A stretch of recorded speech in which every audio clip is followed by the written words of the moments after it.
为什么其实对您来说要带领公司上市，这是一件蛮重要的事情，也是你们下一个要进行的里程碑呢？其实对公司上市这个东西，一直是我弟弟的希望。他不幸在2019年因为肺癌去世了。上市对我来说是一个很艰辛的过程。其实你知道，在马来西亚要进行上市的话，对我们这个公司的整个运作、规划、生意模式、财政管理、工厂管理，几乎是公司的每一个领域，它都是跟你审得非常严格的。关关难过关关过，所以过去的1-2年，其实对我们整个公司来说，每一个人我都非常感激，因为这么艰辛的一个过程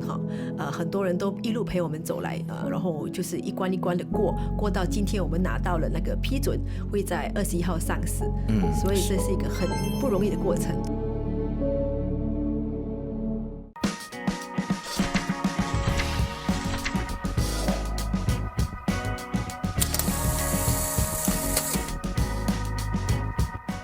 嗨，你好，我是能杰。这个时候你在收看以及收听的是由 BFN 财经所制作的财经拷问。今天呢，来到这边接受我们拷问的呢是飞达控股 VTech。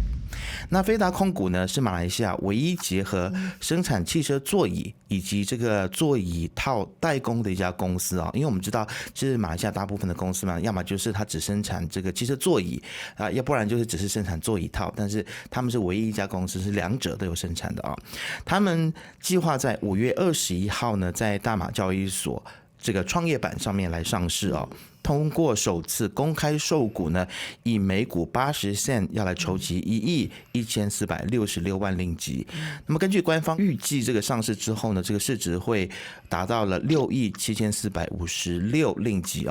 那么他们为许多这个国际知名公司，比如说是我们大家都非常熟知的，像是 Mazda 啦，或者是 Kia、APM 汽车控股以及国际知名的这个汽车座椅生产商呢，来进行代工，还有生产他们的这些汽车座椅以及这个汽车座椅的这个椅套那今天呢，我们很高兴，我们就邀请到了这个飞达控股的 CEO 吴科尼来跟我们聊聊飞达控股在上市之后有什么样子的计划。我们先来欢迎科尼。欢迎你。大家好。是谢谢任姐。对，那今天非常开心看到你对，然后知道说你们公司要上市了，真的是很为你们高兴，因为其实我们都知道说在马来西亚我们算是在这个区域里面可以算上是上市公司 IPO 最多的一个国家之一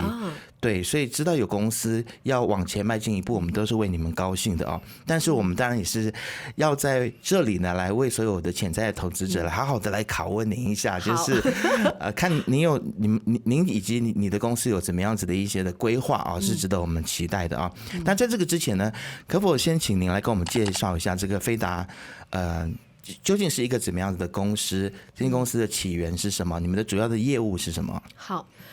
我们的公司其实是在2002年在柔佛州成立的我们的家族都是柔佛人嘛，所以我们在柔佛成立了我们第一间工厂，那是2002年的时候难怪华语讲得这么好我是华校生OK 对，然后呢在2007年的时候，我们就把我们的业务扩充到新加坡，所以在目前呢，新加坡的分公司也是属于我们上市旗下的其中一间公司。然后接下来在2008年的时候，我们也成立了 Trimax 这个品牌。Trimax 其实就是我们的 marketing arms， 我们用于推广我们在皮套，我们说汽车皮套这方面的业务。然后其实也成立了澳洲的分公司 ，OK， 所以我们的 Trimax 这个品牌目前是在马来西亚跟澳洲都有生意来往。然后接下来呢，在2012年的时候呢，我们就进步了，因为那是我们第一次得到了第一个 OEM business。OEM 就是我们说的就是可能就是 Original Equipment Manufacturer， 就是说你在工厂买一样东西，比方说那个车子从工厂出来的时候，我们的产品就已经在里面了。OK， 所以这叫做 OEM。我们第一个 OEM business 呢，是我们国产的一个品牌，因为这个上市这次这个计划当中，我们并没有得到它的许可公开它的名字，所以这个国产接下来我所说的国产车车就是这个品牌。了解。然后在2012年呢，我们也接到了 Mazda 的第一个就是 OEM 的生意。OK， 所以那一年对我们公司来说是一个要进，因为对任何厂商来说，能够成为OEM business， 就是卖给这种原厂，是一个品质和服务，还有其他东西管理方面都是一个很大的认可。然后我们的生意就一直做到2020年的时候，一直到2002到2020，我们都是只有一个部门，就是做汽车皮套。但是在2021年的时候呢，我们就把业务扩充了，我们进入了汽车椅子这方面的生产。OK， 这一个是我觉得是我们最重要的一个里程碑，因为现在我们的集团里面不只是拥有一项产品，另一个产品其实是我觉得是一个很大的进步。了解。所以从这个汽车的皮套一直到汽车的椅子的制作，那其实公司的发展听起来就是一帆风顺不断的在进步。但很多人呢就会想说，如果我们已经在一个比较舒服的然后发展的一个这样子的状况的话，其实上市呢它是要去跨出很大的一步为什么？其实对您来说，要带领公司上市，这是一件蛮重要的事情，也是你们下一个要进行的里程碑呢。对，其实对公司上市这个东西，一直是我弟弟的希望。他不幸在2019年因为肺癌去世了。他也是公司的创办人。对，他是公司的创办人，是我的二弟。他在2019年去世，然后接下来就由我带领公司和我的另外一个弟弟一起嘛，我们负责业务。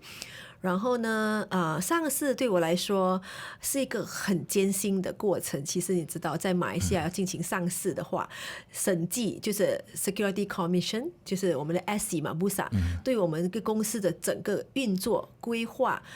生意模式 ，OK， 就是财政管理、工厂管理，就是等等等等，几乎是公司的每一个领域，它都是跟你审得非常严格的。我们是在差不多是2022年第3或者第4季度的时候展开这个上市的这个工作所以是进行了1年多。当然在这之前我们已经有这个目标，所以对公司的运作方面有朝这个方向发展，有非常对正规的规划。但是没想到在进行工作的时候，还是有很多东西是我们没有接触到的。关关难过关关过，所以过去的1-2年，其实对我们整个公司来说，我的工作，我公司的员工，我公司的高层每一个人，我都非常感激，因为这么艰辛的一个过程很多人都一路陪我们走来，然后就是一关一关的过到今天，我们拿到了那个批准，会在21号上市。所以这是一个很不容易的过程，但是我很感谢我很感恩我们能够走到今天。5月21号也是我的生日啦。真的，所以我觉得这是一个蛮特殊的一个日子您刚刚所说的这个关关难过关关过那而且公司其实在新加坡，你们的业务范围其实也是已经在新加坡已经有了一定的基础嘛。那为什么当初不会想说是在新加坡上市，而是在马来西亚呢？其实 OEM business 因为 OEM 汽车厂在新加坡是没有的，公司主要的业务90%多%的业务都是在马来西亚，因为我们卖给的汽车厂、汽车组装厂都是在马来西亚，业务都是在马来西亚，因为制造业在马来西亚其实是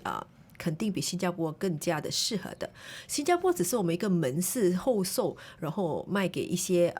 REM business， 就是 Replacement Equipment Manufacturer 的市场，所以定位是不一样的。所以我们目前的业务还是集中在马来西亚。了解。而且我们发现说，马来西亚已经成为一个区域制造汽车非常重要的一个重镇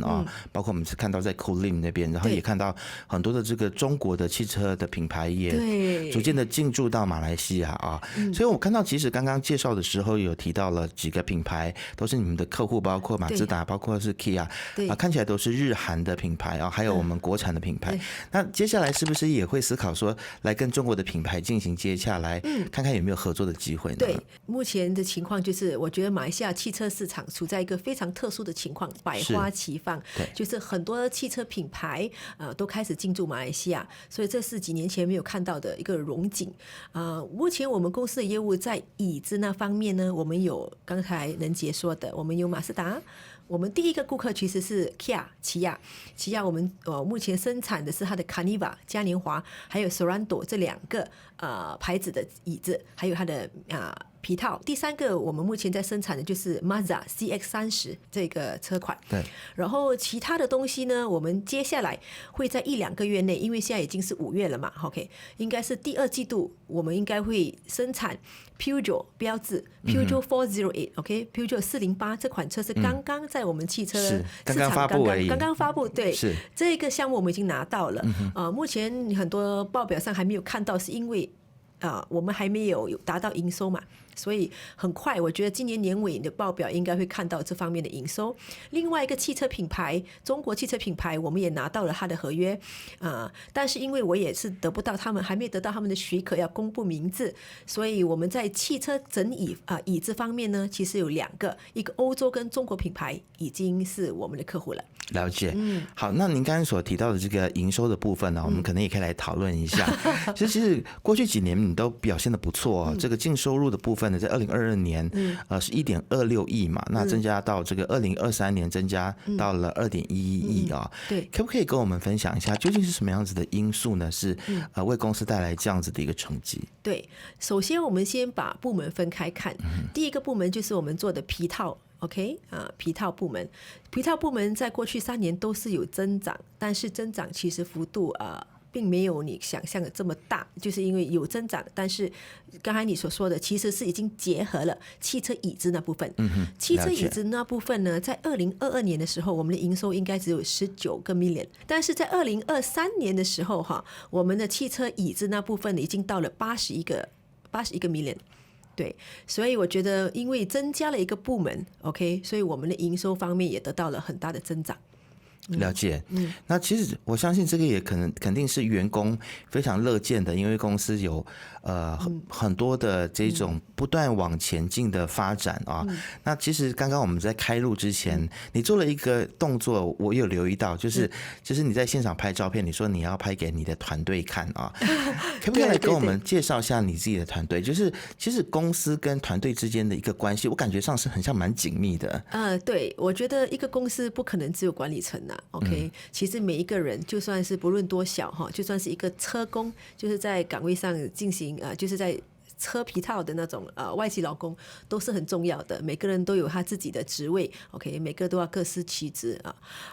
这一次上市呢，我觉得除了在我们日常的业务一直在扩充，其实我的员工都一直在努力之外，为了应付上市的这个审计的 audit，OK， 很多东西他们都要额外的去付出，尤其是我的 finance department， 就是我的财务部我们的财务部因为上市对我们的数目非常的谨慎，非常的审计的很严格，所以在很多时候他们都是加班再加班所以我觉得这方面，我觉得每个公司每个人都付出了很多，所以过去2年我可以说是公司上下大家都是非常努力的，所以我不只是感谢我的员工，我还感谢最主要的，我想借这个机会感谢我员工的家人，因为员工在加班，其实在背后支持他们的就是他们的家人嘛，是对他们家人在帮他们可能老公在帮忙带孩子或者是其他的亲戚朋友在帮忙带孩子，所以这点我觉得借这个机会，其实不只是感谢我的员工，还要感谢那些我看不见的员工的家人。还有当然我们管理层大家的家人。了解，提到了员工，其实在你们的这个招股书上面呢，我们也看到了说，公司的员工其实65%是来自外国的移工嘛，那35%是本地的员工。那其实这是不是也是马来西亚其实在做制造业上面的一个，我不能说是困境，但是就是说我们所遇到的一个现实，我们还是需要去使用大量的外国的移工，是这样子的状况吗？因为看行业，目前我们2个部门也是要分开来谈。第一个部门我们先说做皮套那个部门嘛，皮套那个部门的工厂是在罗佛州 ，OK， 罗佛州在招工方面其实是有一定困难的。做皮套这方面其实最简单就是裁剪、剪。另外一个是缝，对不对？裁剪跟缝纫，其实在裁剪这方面呢，我们已经尽我们的能力，尽量的自动化，已经不是用人手剪了，我们已经是全自动，都是用机器在帮我们裁剪，很多工作都已经被简化。但是因为我们的材料是属于天然的牛皮，牛皮呢，就是说天然的东西，每一块牛皮都是独一无二，都没有一样的，所以还是需要人工去审视，就是你的眼睛要去看那个牛皮要怎么分，什么部分，什么有，就好像我们人的皮肤一样啊，有跌伤、有划伤、有受伤的部分，所以我们要怎么样去规避那个地方，然后再尽力量去把那个皮用的最大化。OK， 然后缝纫那方面呢，到目前为止我很遗憾，就是说全世界缝纫这方面还是人手在操纵针车，就是缝纫机，所以这方面的自动化其实没有那么多。但是我们在整理那方做椅子那方面呢，其实它是比较属于组装类的工作 ，OK， 所以我在那边用的移工其实非常少，多数使用本地工人。然后我们也接下来在我们的新的厂房也可能会尽量做一些其他自动化的东西，比方说在搬运方面这些东西，我们会实施一些自动化，然后尽量的希望能够减少人力的需求。了解，因为其实人力需求也是一种成本啊。对。那么说到了成本的话呢，现在这个原物料涨价，您刚才所提到的这些，比如说不管是皮料啊，或者是你们所需要的这些布料啊等等啊，现在应该都是在涨价的一个过程，特别是在这个我们看到俄乌战争之后啊，这个涨得特别的厉害。那其实公司在遇到涨价的时候，通常都会自行吸纳成本嘛。那其实你们很像是在超过了一定的涨幅之后，才会去跟你们的客户去讨论怎样子来做一个平衡啊。对。其实你们会如何去取得一个平衡呢？在特别现在通货膨胀还有区域不稳定的情况，要如何拿捏这个利益最大化？我相信不是一件容易的事情吧。对，其实这个方面的问题呢，不只是面对这些原物料成本涨价嘛，也遇到了一些外币的风险，这是全部马来西亚商家都会面对的问题，所以我觉得这个问题是大家都必须面对的。在处理原材料方面呢，其实我们都尽量把供应商，就是我们跟供应商的关系要很好，然后我们也 diversify， 就是我们有用很多地区不同的供应商，因为很多时候很多涨价的因素也可能是地区化的因素刚才能姐说的战事可能什么的有我们遇到最大的问题可能就是在疫情的时候吧，运输费涨得很厉害，但是那只是个暂时性的东西，然后过后的话，基本上在原材料方面，我觉得涨幅还是可以接受的。然后至于那个外汇的涨幅呢，我们因为有一些营收也是收取外币，比方说我新加坡的业务，我们就收了一些新币，我有在澳洲的公司收了一些澳币，然后也有一些纽西兰币，然后也收一些美金，所以这些方面呢，也帮我们抵消了一些我们这个冲击，就是马币疲弱的冲击。当然，我们的业务也不集中在一个货币，所以我们采买的范围很广，我有很多都是用日元Japanese yen，Korean won，韩币，然后也有人民币，也有美金也有一些欧元所以我们这是一篮子的货币在那边，所以我觉得这样子也是分散这个货币风险，这个也是一个我们公司刚好我们的采买也是蛮分散的，所以这方面的风险也是可以降低一点。就是你们的产品的这些原物料的来源，它必须要更加的多样化，来自不同的地方，就可以用不同的货币去解决成本的问题啊。我们现在想要来谈一下这个关于 ESG 跟这个社会责任环保这个部分，因为这个也是我们知道说上市公司必须要去面对的一个问题啊。那其实目前有很多的新的技术嘛，然后现在有很多的讨论都在说要如何去研发所谓的环保座椅啊。所以不晓得在这个环保的这个座椅的材质上面，或者是环保座椅的这个设计上面，你们是不是也有一些的想法可以跟我们分享呢？目前以马来西亚的汽车业来讲 ，OK， 我们所使用的原材料很多都是我们的汽车厂所指定的。OK， 所以汽车厂指定我们用什么材料，基本上我们都会遵守汽车厂的规定。OK， 当然我们的材料就是包括了很多东西，比方说就不能够有有毒气体VOC 这些之类的东西然后他们会有一些限制。至于企业本身的社会责任，你所说的这些环保的东西呢，我觉得我们目前我们的厂房都在装太阳能板。OK， 这是我们能够尽力做的。然后另一个就是我们的一些汽车，比如说我们公司使用的一些汽车，我们也有规划说使用一些电动车。OK， 在这方面我们会投入一些研究和我们接下来这个方向，会越来越多的车子在公司里面会使用电动车，配合政府的政策。当然 ESG 其实它的范围很广，也包括了我们员工的福利，还有性别歧视啊，什么工作时间这方面的东西。当然为了上市，不只是为了上市，我觉得一间公司我们其实都必须遵守的，上不上市还是其次作为一个负责任的公司，这些东西我们必须根据政府的政策 OK 一起去达到这个平衡。对。了解，特别因为您也是一位这个女企业家嘛，对不对？所以可不可以跟我们聊一聊？就是因为你刚才有提到这个性别歧视的这样子的一个问题，我相信你可能自己一路走来，或许自己也有一些感受啊。然后很多人说，其实女老板嘛，可能就更能够感同身受，然后更能够去保护到女员工啊。你自己其实，在公司的治理上面有什么样子的心得吗？可以跟我们分享，就是尽量的做到说，不同性别的这个同仁们，大家能够开心的在公司里面工作。我觉得我从小家里3个弟弟啦，我家里都没把我当女生的。家里就是女生当男生用，是不是？其实还好，我觉得我们公司其实女性高管蛮多的。OK， 对，我的财务很多总监嘛，女强人，对，我的 CFO 也是女性，然后我的 Executive Director 就是我的弟媳Nicole， 她也是女的。在我们的董事会里面呢，也接近38%是女性。OK，然后我这一次上市公司的团队里面呢，也有很多女的律师好厉害的，很多女的工作伙伴。我觉得在我们这行业。基本上汽车行业很多都是男性主导，因为汽车很多时候都会被认为是一个很阳刚的行业，对，很阳刚的行业。是，但是因为可能我是家族的关系我进来，我不觉得我在这方面受到很大的怎么说歧视或者是什么不平等的待遇啦，我觉得还好。其实这种不平等的待遇或者是什么你们说的女孩子在职场上遇到的天花板之类的东西，在各行各业都有，各行各业都有的。但是就是说，我们身为女性，其实最大的问题就是必须平衡家庭和